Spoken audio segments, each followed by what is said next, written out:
Olá, está no ar mais um Direto da Redação, nesta tarde maravilhosa de quinta-feira. O sol agora deu as caras de vez. Nossos convidados de hoje para a gente falar de cinema. Ah, mas o cinema não, cinema e política. Alexandre Santos e Fred Raul, os diretores do filme Não Vai Ter Golpe, O Nascimento de um Brasil Livre, e Márcio Colombo, coordenador do MBL aqui no ABC. Boa tarde, senhores. Obrigado pela visita. Boa tarde. Boa tarde. Obrigado pela oportunidade. Então, bora lá. Primeiro, como é fazer... Não Vai Ter Golpe, o Nascimento de um Brasil Livre. Como surgiu o tema e a partir de onde esse tema apareceu para vamos fazer um filme com esse... É um longa, né? Sim, é um longa-metragem. Na verdade é um documentário, né? Não é nenhum filme. A gente gravou as imagens desde 2014, né? A gente já fazia...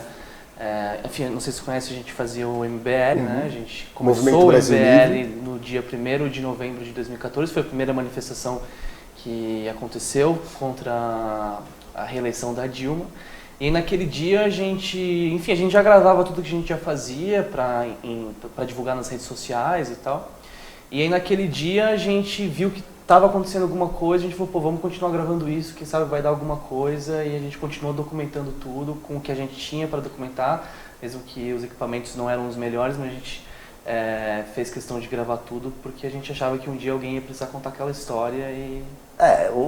isso que é o documentário. E esse dia chegou. Esse dia chegou. O MBL foi um movimento protagonista nessa história, na história do impeachment. Eu e o Fred, nós somos produtores, a gente mexe com filme, a gente ia fazer isso antes do movimento.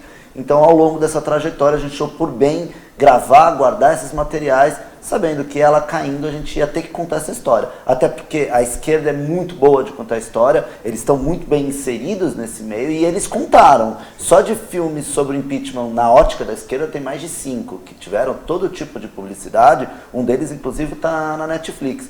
Nós somos o primeiro documentário que contou a história do impeachment do nosso lado, então a ideia de fazer esse filme sempre existiu, mesmo durante o impeachment, mesmo até quando a gente estava no meio do caminho desse processo. Maravilha. Produção, solta aí, por gentileza, uns takes aí do vídeo, do filme, enquanto a gente vai falando aqui. Esse é o trailer, enquanto a gente vai conversando aqui. O que chama a atenção é que então, são fatos reais. Não é nada fictício, nada elaborado, nada pensado. São fatos reais. Não, como a gente viveu o processo, eu e o Fred, nós somos fundadores do movimento junto com outras pessoas.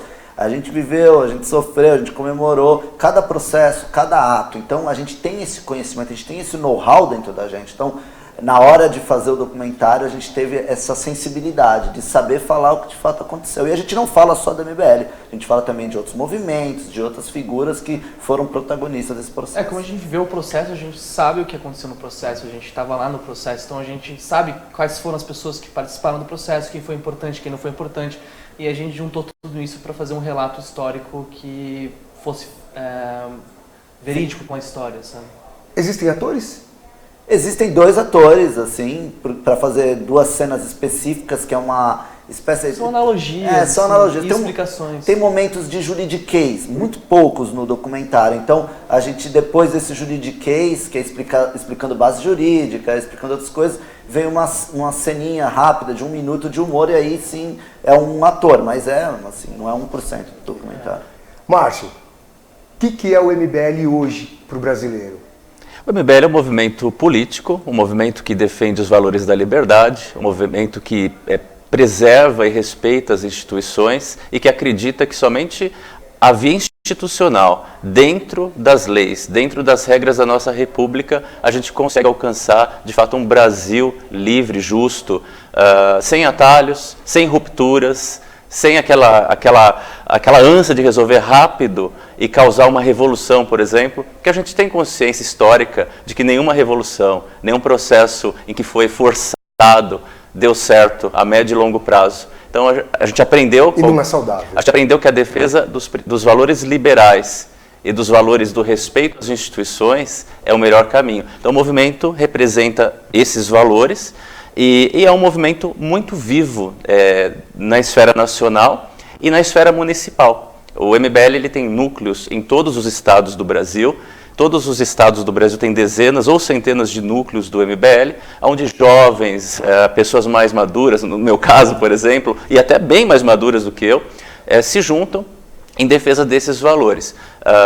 Não é fácil, não é fácil, ser isso é muito difícil, mas também o movimento tem a consciência de que para defender e chegar aonde a gente acredita que tem que chegar, no Brasil livre, justo, não é o caminho mais fácil que nos levará até ele. Então todo esse pessoal que está com a gente, fazendo militância, que eventualmente também fez parte aí do enredo do não vai ter golpe, carrega desde o início do movimento até hoje essa energia. O MBL hoje é um partido? Não. Não é um partido, continua sendo um movimento. É um movimento político. Continua sendo um movimento, ele não é legenda partidária, ele nunca vai se tornar uma legenda partidária. Não, o MBL nunca vai se tornar. Ele tem membros que fazem parte de parlamentos, seja Congresso, estaduais, municipais ou do Congresso Nacional. Porém, isso não representa assim, 5% dos seus ativistas. A grande maioria, a maior parte do movimento é de ativistas. O movimento tem mais de 4 mil ativistas. Esses políticos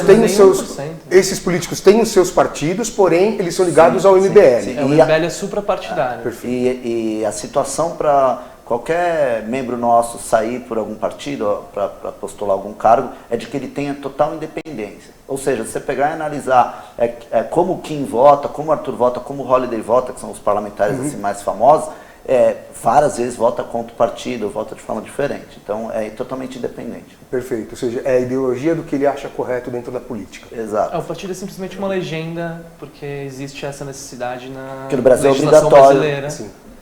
Sim. Se pudesse ser independente, Sim.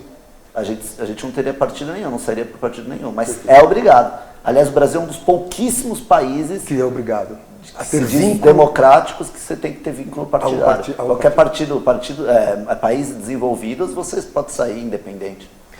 Então cá vou eu fazer a minha crítica ferrenha, como eu sempre faço, a esse bando de político incompetente e inútil que ocupam as cadeiras do nosso legislativo, do executivo, de tantos outros poderes.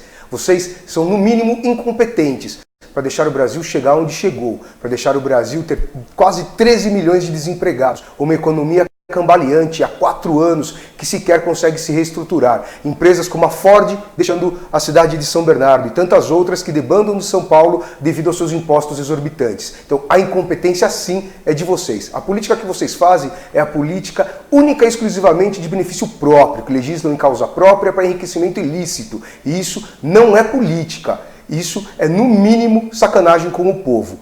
Márcio, o que fazer para a política ser a política que o povo espera? Isso que você está expressando agora foi exatamente o sentimento que despertou as grandes massas nas ruas em 2013. Porque era esse o sentimento de cada brasileiro que gerou a revolta. Eu acho que ainda descrédito total da classe política. Hoje, não vamos falar que a gente fez uma grande revolução e mudamos 100%, não. Mas qual que era a ânsia daquele momento? Nós precisamos renovação na política, precisamos novos players, novos políticos para adentrar o sistema e começar o processo de mudança. Nas últimas eleições isso vem acontecendo. A gente ainda numa minoria, mas uma minoria que entrou com essa consciência, vem fazendo ótimos trabalhos. A gente pode citar, por exemplo, o deputado federal Kim Kataguiri, que é do MBL, e ele se mantém exatamente coerente com o que ele acreditava, com o que levou eles nas ruas, o que levou ele a ser eleito. E hoje, qual que é a diferença? O Kim, ele não nega a política, porque tudo na vida é resultado da política. A gente pode falar que a política é o mal do mundo, mas não tem como alcançar o bem. É um mal necessário. É que ela não é, de fato, o mal. Existem práticas que são maléficas e práticas que sejam benéficas. No caso, a gente, naquela onda, tinha a ânsia, não, precisamos renovar, trocar as pessoas. Para quê? Para levar novos personagens para praticar a boa política. O que é a boa política? Aquele cara que não vai roubar, não vai fazer acordão para benefício próprio, que vai se conscientizar que a política ela resulta em saúde, segurança, educação, qualidade de vida. E como que ele vai fazer isso? Se comprometendo em trabalhar, gerar resultados, mas nunca negando a política. E qual que é a situação? Esses novos personagens, esses novos políticos que entraram com esse espírito, se eles querem, de alguma forma, terem os resultados que eles almejam, eles não podem desconsiderar aqueles 80% que ainda nos causa uma certa, assim, a gente não quer nem olhar. Mas não tem como, eles foram eleitos, a gente tem que aceitar esse fato, e esses novos personagens que de fato querem mudar o Brasil através das leis, das instituições, tem que convencê-los, conversar com essa gente para de alguma forma ganhar força para que os projetos bons para o Brasil avancem. Por exemplo, a reforma da Previdência. A reforma da Previdência ela teve apoio majoritário do Congresso, né? Já passou pelo Senado também, pela Câmara dos Deputados. E quem votou? Somente o pessoal da nova política, da renovação? Não. Grande parte daqueles da velha política, que a gente, né, que vale seus comentários, também votaram a favor. Mas como? Através de nova conscientização que a gente faz, através de mídias sociais, através de movimentos, através de uma articulação enorme que existe lá dentro por esses novos personagens que estão interessados no Brasil. Agora como? É de um dia para o outro que a gente vai fazer isso? Não, isso é eleição por eleição. E dando trabalho a longo prazo. Trabalho a longo prazo. Complementando o que vocês estão falando, eu acho que, sobre a sua pergunta, a gente tem que estar sempre no Estado, numa função de diminuir o tamanho do Estado. Por quê? Sempre vai ter gente querendo fazer picaretagem. Sim. E a gente não vai deixar o nosso parlamento imune, nosso executivo, nosso legislativo imune à picaretagem. Então a gente tem que reduzir o máximo possível o poder na mão dos políticos, entendeu? Deixar mais dinheiro no bolso das pessoas, diminuir carga tributária, diminuir autarquias públicas, tem que privatizar mais, tem que diminuir o poder do Estado, porque o Estado sempre vai querer ser mais poderoso e sempre vai ter pessoas pensando no bolso delas e querendo se utilizar da posição delas para fazer o esqueminha no contrato público. Tal. A quantidade de picaretagem, de roubos que a gente descobriu agora da Lava Jato, tudo isso é âmbito nacional, em grandes empresas, Petrobras, etc. Imagina o que acontece, e a gente sabe o que acontece nos pequenos municípios. Tal. Então, assim, a gente tem que diminuir, tem que dar mais poder para os municípios, mais poder para os estados, menos poder para a federação. E isso é a função do MBL. Essa foi a função do MBL durante o governo Dilma, e a gente derrubou ela. Essa foi a função do MBL durante o governo do Temer. Ele auxiliou nas reformas que são liberais, né, desburocratizantes. E agora está sendo a função do MBL durante o governo Bolsonaro, né? Tem muita gente até que nos critica da forma como a gente se posiciona, mas é a função do MBL como instituição privada, não como um partido, de lutar contra o Estado, diminuir ele e lutar pelo interesse do cidadão, do indivíduo. Maravilha. Pedir uma licença, gente. A você que acompanha direto da redação, não sai daí não. A gente vai para um breve break comercial, já volta. É rapidinho.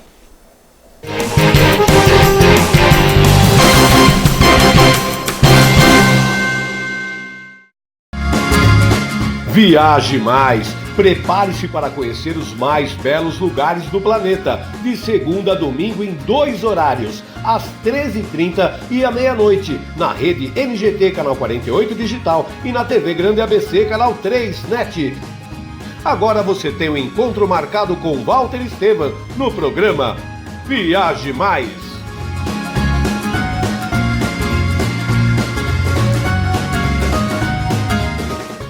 Juliana Flores, você está a um clique de deixar alguém ainda mais feliz. Entrega de presentes, flores e momentos únicos em até 3 horas em todo o Brasil. Juliana Flores. Pior que não ler jornal é ler apenas um jornal. Leia, assine e anuncie no Jornal ABC Repórter. 4224-4789.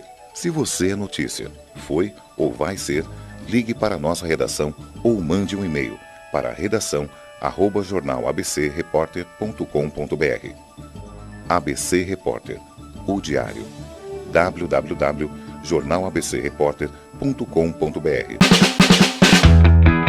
Ei, quer saber como escolher a sua escola de inglês?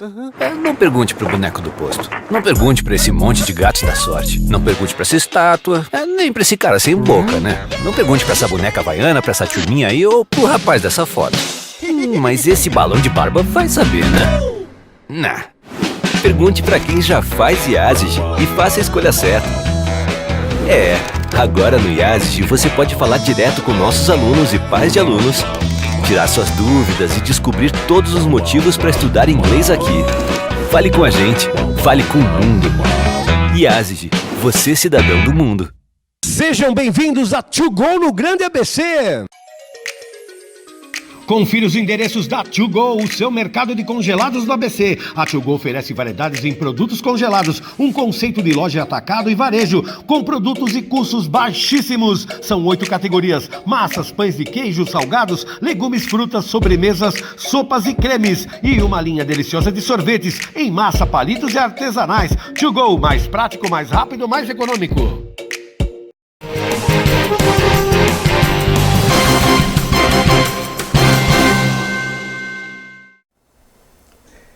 Estamos de volta com o Direto da Redação. Os nossos convidados de hoje, Alexandre Santos e Fred Hall, diretores do filme Não Vai Ter Golpe, O Nascimento do Brasil Livre, e Márcio Colombo, coordenador do MBL, o Movimento Brasil Livre, aqui no ABC. Falávamos aqui nos bastidores sobre as mazelas da política. Continuarei criticando enquanto vocês forem competentes, cara. Salários exorbitantes, auxílio paletó, auxílio almoço, auxílio viagem, auxílio vai pro banheiro, vocês têm auxílio para tudo quanto é coisa, vocês roubam da população o quanto vocês podem e depois falam que vocês não sabem de nada e ainda pedem aposentadoria extra, quando vocês trabalham 8 anos e se aposentam, enquanto o resto da população tem que trabalhar 35 anos para se aposentar. Vocês querem mais o quê? Sem dizer os salários exorbitantes que vocês recebem, deve ser 10, 15 vezes a mais do que eu recebo aqui, e eu pago todos os meus impostos em dia e não roubo ninguém. E vocês aí ainda batalham para ter as suas leis preservadas. Então acho que político no Brasil deveria ser tratado como ser humano, como um reles ser humano normal, como um ser humano, como um mortal. Vocês acham que vocês são imortais, são Highlanders. Não, vocês não são Highlanders, cara. Vocês são apenas uma pessoa que foi escolhida para a população para representá-los e que não faz da maneira que deveria. Falei alguma besteira? Não. Então o filme... Você falou de 2 atores ali escolhidos a dedo e o resto é todo o contexto que vem de 2014 até 2018. Sim, são tudo pessoas. Não, até 2016. É a eleição do Bolsonaro. Não. Até 2016 a votação do impeachment. Do impeachment, é verdade. Okay? E todas as pessoas que são entrevistadas foram agentes políticos ou ativistas que participaram do impeachment. Então tem presidente da comissão do impeachment, tem deputado que foi presidente da comissão, do comitê para impeachment, tem líderes de movimentos como a do Revoltados Online e o do Vem Pra Rua, tem ativistas do MBL, tem Janaína Pascoal, que redigiu o pedido de impeachment. Cara, tem todo mundo, assim, tem jurista, tem jornalistas, tem filósofo como o Pondé. Então a gente tentou pegar todos esses atores que participaram do processo de impeachment, cada um no seu setor, e agrupar na narrativa que a gente quis passar. E qual é a narrativa que a gente quis passar? Pessoas independentes, sem nenhum vínculo partidário na época, lutando pelo impeachment, só que fazendo isso pelas vias institucionais, não pelo rompimento institucional, não pela revolução, que foi o que a gente já conversou aqui. Procurando o parlamento. Então, beleza, precisamos de 300 e tantos votos para o impeachment. Vamos lá até Brasília, vamos conversar com esses parlamentares que você tanto estava criticando aqui, para fazer eles votarem pelo sim, entendeu? E isso, inclusive, é louvável. A gente fez pessoas que são extremamente controversas ou até ideologicamente falando diferente da gente, pessoas até de esquerda, qual é o caso do PPS, Partido Popular Socialista, que foi pró-impeachment. Então, a gente teve essa função de agrupar essas pessoas, articular com eles e fazer eles votarem sim. Márcio, indicar pessoas para cargos como de ministro, sou contra. Para mim é o fim da picada você indicar uma pessoa para ela ocupar um cargo como de ministro. Por mim teria que ser a meritocracia. Para você chegar a ministro, você tem que ter feito algo que te conduza até lá e não apenas a indicação de alguém, como no caso do ex-presidente Luiz Inácio Lula da Silva, que indicou alguns dos que lá estão e que hoje dão algumas canetadas e colocam algumas pessoas na rua. O que é para você indicar e não a meritocracia? Olha, primeiro, um governo sério, ele tem que se cercar de pessoas sérias, pessoas, no caso de um ministro, dependendo da pasta, ele tem que ter notório conhecimento, profundo conhecimento na área, na pasta que vai ser conduzida por ele, pois ele está tratando de algo nacional, algo que vai impactar lá na frente, quem está lá na cidade mais distante de qualquer lugar do Brasil. Então, eu acredito que cargos de confiança, como o de um ministro, não seja o maior problema. O grande problema é fazer mau uso das funções importantes políticas para simplesmente lotear poder e fazer barganha política. Que é o que acontece. Que é o que sempre aconteceu. Isso foi natural na nossa democracia, está sendo muito questionado hoje. O novo governo se colocou na proposta de fazer diferente dos anteriores.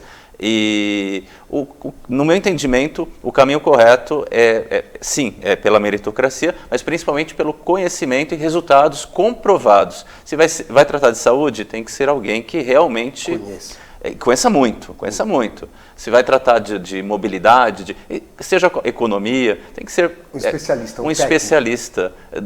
E por ser um cargo maior, tem que ser um especialista maior. Então, a meritocracia junto com o conhecimento. Com o conhecimento.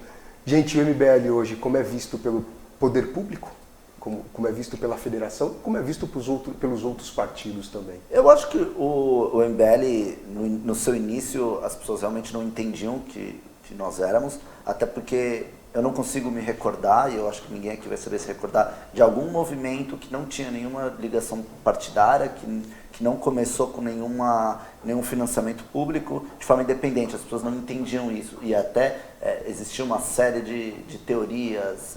Tem alguém por trás, já teve, tinha bilionário americano por trás. Tem gente bancando. Tinha político, sempre tem isso. Eu acho que agora passou, já o MBL tem seus 5 anos, as pessoas entenderam a dinâmica, as pessoas sabem quem está por trás, sabem qual é a narrativa dele. Então, existe um respeito pela instituição e o embate normal. Quem não concorda com o que a gente faz, critica. A gente está no momento onde a gente está procurando diálogo, a gente está vendo que o Brasil realmente não está conseguindo sair dessa polarização, do cara não querer escutar o outro lado, não querer nem estudar o outro lado para poder criticar. O cara não, é de esquerda é vagabundo, é de direita é vagabundo. Então a gente está num momento não de unificar as pessoas, mas de pelo menos conseguir sentá-las numa cadeira e fazer dialogar. Eu acho que as pessoas também que não conhecem o MBL, ou também têm uma opinião diferente do que o MBL é, esse documentário que está vindo justamente para as pessoas verem a essência do MBL, como a gente começou, e tá lá, sabe? As pessoas podem ter realmente uma opinião bem verídica do que é o MBL lá no documentário. E sobre isso que o Fred falou, porque tem muita gente que hoje em dia, o cara conheceu o MBL agora, 6, um mês, 1 ano. Aí o cara vem falar, é oportunista, antes falava isso, agora fala isso. Quem assistiu o documentário vai ver o discurso que a gente pregava já na nossa fundação em 2014 é o discurso que está sendo feito agora, que é o respeito às instituições, que é o liberalismo, que é a diminuição do Estado. Então, é muito importante a pessoa ver o documentário para ela conhecer as raízes do MBL, conhecer a história do impeachment, para entender aonde nós estamos agora e aonde o Brasil está, porque o que está acontecendo agora na política é resultado dessas manifestações que começaram em 2014. Maravilha, gente, estamos chegando ao final do programa. Então, antes, mas onde eu assisto? O filme esteve em cartaz em redes de cinema de São Paulo, Curitiba e Rio de Janeiro. Agora não mais nas redes de cinema. Então o filme você consegue baixar on demand? On demand. Tá em todas as plataformas de vídeo on demand. Quais plataformas? NetNow, iTunes, YouTube, que também é o Google Play, né? Funcionam juntos. Tem o Look, Oi TV, Vivoplay. Acho que é isso. Isso aí. Esses todos. E para vocês do ABC... NetNow, você falou? Falei NetNow. NetNow. E para você que é do ABC, quer conferir em loco, ver como é que é o filme, dia 19, quinta-feira que vem, a partir das 20 horas, no Teatro Lauro Gomes, na rua Helena Jaquei, no bairro Rude Ramos 171, bairro Rude Ramos, em São Bernardo, vai ter uma apresentação na íntegra do longa, 2 horas de duração? 2 horas e 13. 2 horas e 13 de duração, com presença de algumas autoridades. Segundo um passarinho me cochichou na orelha, o prefeito Orlando Morando estará presente. Então, participe. Além da apresentação do filme, haverá palestra, é isso? O Márcio sabe os detalhes. Sim, é um evento especial. A região é muito importante.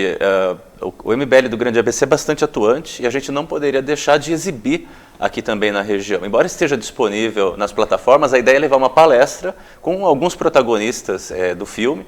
Vão lá, vão interagir, alguns personagens, o Fernando Holliday, Arthur, eles confirmaram presença já. Espero que os 2 produtores aqui estejam lá também.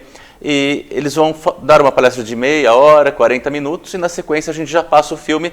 É um privilégio, porque não está mais sendo exibido em nenhum lugar, a não ser nas plataformas digitais, e quem for lá, além de interagir, vai assistir, e é gratuito.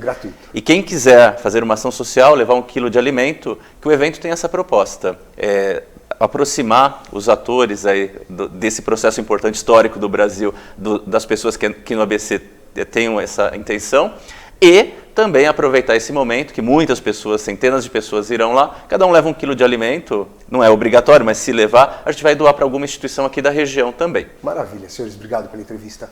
Eu que agradeço. Sucesso para vocês, que o MBL continue vivo e faça valer a democracia brasileira. Vamos embora. É isso aí. Obrigado. A você que acompanhou direto da redação, não sai daí não, acompanha agora o trailer na íntegra, com áudio e tudo. Acompanha aí. Vamos acabar com a política velha, carcomida e viciada que existe no Brasil. Vamos colocar políticos decentes, homens, mulheres, honestos e decentes, para comandar um país tão grande, tão lindo, que é o Brasil, e com uma população tão fantástica. Acompanhe o trailer. Tchau, até o próximo programa.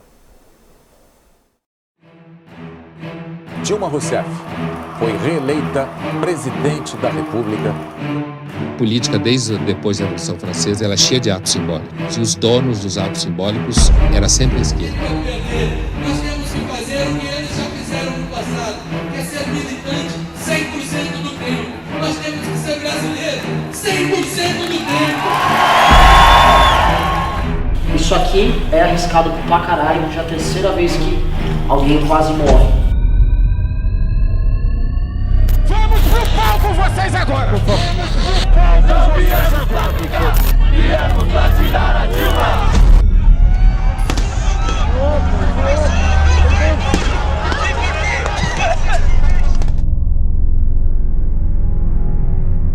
É uma sólida relação de quem constrói um projeto junto.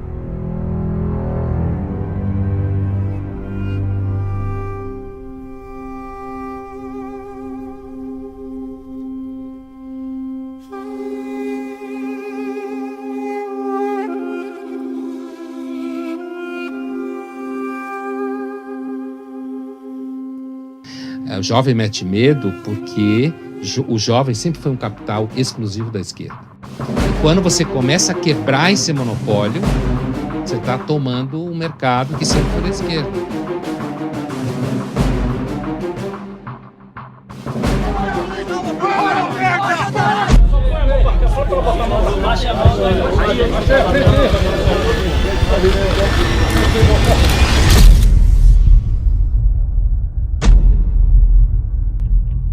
A imprensa falam que o impeachment pertence ao Eduardo Cunha. Aí pergunta que fica, esse impeachment é seu ou do Eduardo Cunha? Esse impeachment é meu, é seu, é de todo mundo.